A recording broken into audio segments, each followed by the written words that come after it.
국방부의 임성근 사단장 살리기, 그 배후를 찾고 위법행위에 대한 책임을 묻겠습니다.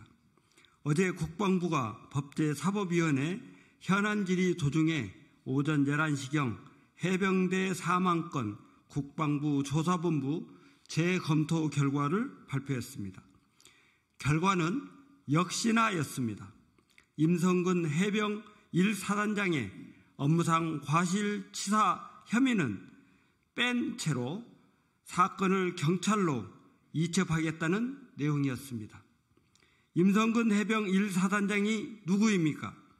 위험천만한 수색 작업에 나서는 해병대원들에게 눈에 확 띌 수 있도록 가급적 적색티를 입고 작업하라고 지시하고, 사단장이 오면 경례를 똑바로 하라고 지시하고, 언론에 웃는 얼굴 나오지 않게 하라는 등 이해할 수 없는 지시를 한 사람입니다.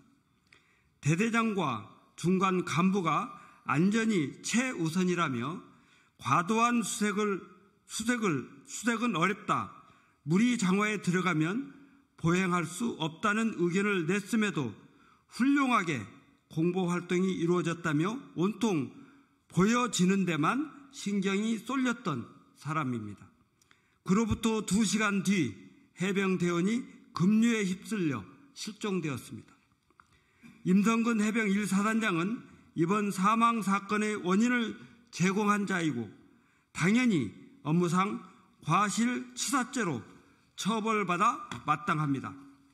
더불어민주당 해병대원 사망사고 TF 및 시민단체 등은 사건 이첩에 대한 장관의 보류 지시가 결국 임성근 해병 1사단장 등을 혐의를 빼기 위한 것 아니냐는 우려를 수차례 제기한 바 있습니다.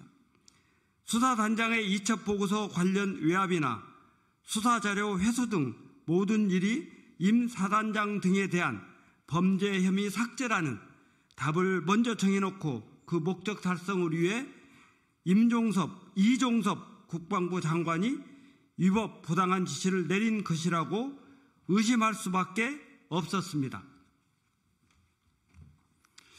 이러한 의심은 어제 법사위와 국방위에서 확인이 되었습니다. 어제 법사위에 출석한 유재은 법무부 관리관은 본인이 박 수사단장에게 범죄 혐의를 뺄 수 있다고 말한 수차례의 전화가 장관의 지시였다라고 답했습니다. 즉 이종섭 장관은 해당 보고서에 8명의 혐의자가 적시되어 있었다는 사실을 인식하고서도 법무관리관에게 본인이 결재를 마쳤다는 사실을 알리지 않은 채 이와 같은 검토 취지를 박 전 수사단장에게 반복적으로 설명하도록 지시하며 이첩 보류를 압박하는 부당한 지시를 내린 것입니다.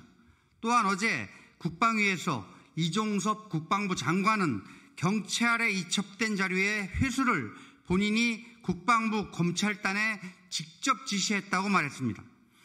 개정 군사법원법 등은 군검사 및 군사법경찰관에게 사망사건 등에서 범죄가 발생했다고 의심할 만한 정황을 발견하기만 해도 민간 수사기관에 이를 이첩하도록 그 의무를 규정하고 있습니다. 개정 법령에 따라 군 사망사건 등에 대한 수사 권한 자체가 없어진 것입니다.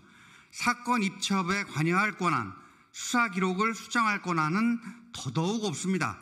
국방위에서의 발언은 이종섭 장관 스스로가 위법 행위를 했음을 자인한 것이며 이는 응당한 처벌을 받아야 할 것입니다. 게다가 이 과정에 대통령실로부터의 외압이 작용했다는 의혹도 여전히 남아 있습니다. 박 전 단장 측은 대통령실로부터 해당 자료를 언론 보도자료의 형태로라도 제출하라는 요구가 있었고 외압이 작용했다고 판단하여 조사 자료를 경찰에 이첩하였다고 밝혔습니다. 그러자 곧장 국방부는 박 전 단장에 대한 보직해임 및 집단항명 수괴죄 혐의를 적용하여 입건하였습니다. 상황이 이러한 만큼 대통령실 등으로부터의 외압이 있었던 것은 아닌지 등에 대한 철저한 진상규명 역시 이루어져야 할 것입니다.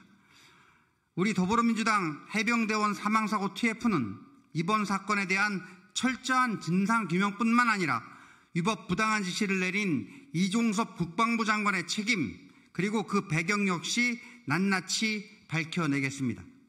2023년 8월 22일 더불어민주당 해병대원 사망사건 진상규명 TF 박주민, 김병주, 윤준병, 이모선, 최강욱 의원 일동.